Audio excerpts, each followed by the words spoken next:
Lalə. Lalə qarşımıza necə çıxa bilər uşaqlar? Lalə qarşımıza yenə deyirəm.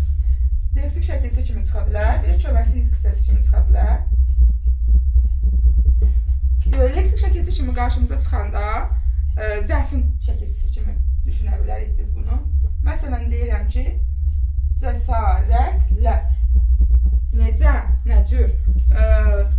Köhnə dimin birinci sualı, sualın biri buydu ki, birinci sualı idi səhv eləmirəmsə.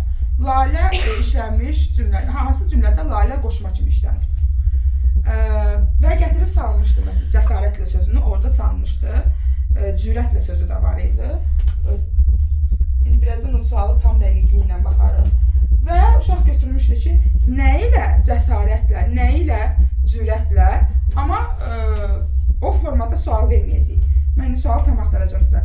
Deyəcəyik, necə cəsarətlə, necə cürətlə, yaxşı? Yəni bu formada sizin qarşınıza çıxacaq. Sonra bir də köməkçi nitq hissəsi kimi qarşımıza çıxacaq. Lalə forması. Necə köməkçi nitq hissəsi kimi qarşımıza çıxır? Baxacam, onu tapacam sual. Köməkçi nitq hissəsi kimi qarşımıza çıxanda çıxacaq bir qoşma kimi. Bir də bağlayıcı kimi. Düzdür, biz bunu bağlayıcını keçəndə daha ətraflı danışacağıq, amma yenə də məlumat verim. Qoşma kimi lalə qarşımıza çıxanda nə ilə, kim ilə sualına cavab verir. Bağlayıcı kimi qarşımıza çıxanda onu və ilə əvəz edə bilirik. Amma bəzən elə gətirib bir cümlə salır ki, uşaq onu və ilə əvəz edib çaşır. Məsələn, mən sizə 2 dənə cümlə yazıram.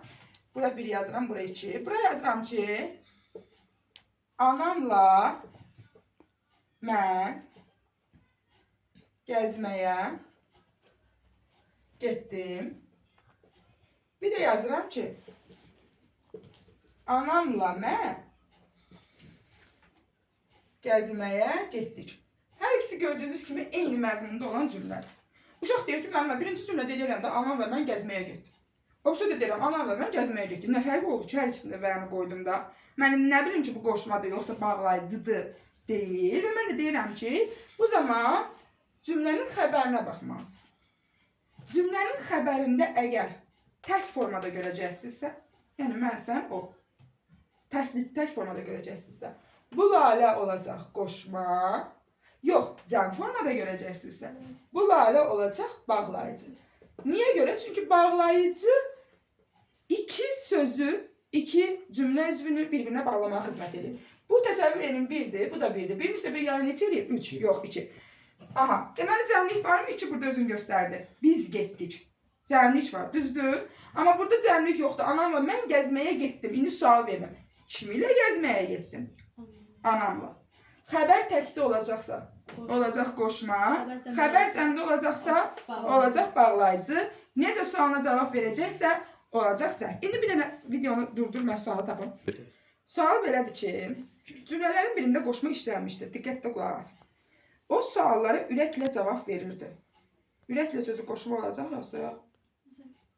Zərfdir, bəli, necə cavab verir? Acgöz qazandıqca yenə uduzdu, çünki o pozdu tamahla ləyaqət arasındakı nazik xətləri. Tamahla ləyaqət arasındakı pərdə. Qoşmadır. Bağlayıcıdır, bəli. Tamah və ləyaqət. Yaşa cəsarətlə, yaşa cürətlə. Qoşma. Zərf. Sual ver görün. Necə yaşa? Zərf. Nöqtələr, vergüllər nə qədər desən, saxta nidalarla dolub kitablar. Qoşma. Nə ilə dolub? Xəstə tamamilə yaxşılaşmışdı. Zərfdir, tamamilə söz zərf. Deməli, burada sual verərək daha rahat tapa biləcəksiniz. Kifayət edib bəs.